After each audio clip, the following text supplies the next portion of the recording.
Une tasse de café. J'ai bien réfléchi, ma chérie, avant de te condamner. Ce n'est pas une décision que l'on prend à la légère. Nous avons vécu longtemps ensemble. Honnêtement, je dois reconnaître que je garde un excellent souvenir de notre vie commune. Jusqu'à l'an dernier, nous étions très heureux. Au mois de décembre, j'ai eu cette mauvaise grippe et ces complications qui n'en finissaient pas. Tu m'as soigné avec dévouement et compétence. Je n'aurais jamais cru que tu saurais si bien concocter les tisanes, appliquer les synapismes. J'avais la fièvre, tu passais ta main fraîche sur mon front et je me sentais mieux. Bientôt je me suis levé, mais j'étais fatigué, très faible. Tu t'agitais autour de moi, toute fière de me voir guéri par tes soins. Je n'étais pas vraiment guéri. Au moindre effort, mon visage se couvrait de sueur. Mon cœur battait si violemment que je devais m'étendre sur le divan, un coussin glissé sous la nuque. Tu discourais sans trêve. C'est alors que j'ai commencé à te trouver encombrante. Je m'efforçais de t'expliquer que je désirais le calme. Je t'envoyais chez tes amis. Tu partais pour l'après-midi, tu revenais 1 heure plus tard. Ton ardeur était inlassable. Tu n'as pas froid, tu n'as pas chaud, tu veux boire, tu n'as besoin de rien. J'avais besoin de recueillement, pour tenter de reconstruire le monde autour de mon corps meurtri. Le monde se tenait à distance, et j'en étais exclu. Sensation douloureuse, ô combien. Par ta faute, je maigrissais. Je passais des nuits d'insomnie, j'étais laid, la poitrine creuse, les épaules courbées, un pauvre homme abîmé. Ne me regarde pas ainsi de tes énormes yeux bleus, un peu stupide. Dis quelque chose, défends-toi. Tu n'as pas protesté.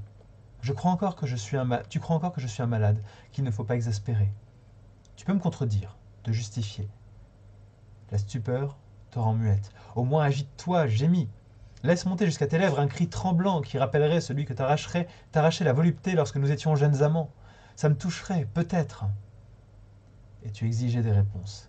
J'étais totalement incapable de me taire 5 minutes sans être gêné par ton babil de femme satisfaite. Mais satisfaite de quoi?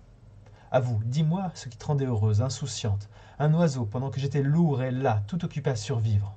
Parle! C'est ta dernière chance. Maintenant, j'ai envie de t'entendre. Si tu restes sans langage, c'est afin de me narguer, n'est-ce pas?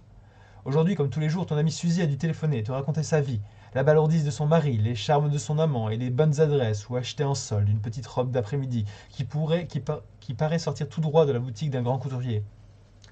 Non, décidément, tu ne veux pas dire. Tu ne manques pas d'élégance ainsi murée dans ce silence. Tu as été plutôt belle, un peu mannequin, un peu poupée. Je n'ai pas toujours détesté ton bavardage. Autrefois, tu pérorais avec une certaine innocence qui t'inspirait des trouvailles délicieuses. Je t'aimais. Je t'aimais très longtemps avant de ne plus pouvoir t'écouter sans frémir. Regard fixe, cheveux enrubannés. Si tu n'avais pas dit ce soir-là, juste après que je sois tombé malade, ces mots dégoûtants, j'aurais tout supporté. Tu rentrais d'un dîner, tu me croyais endormi, tu riais, tu avais rencontré, tu as soupiré, quelle soirée admirable.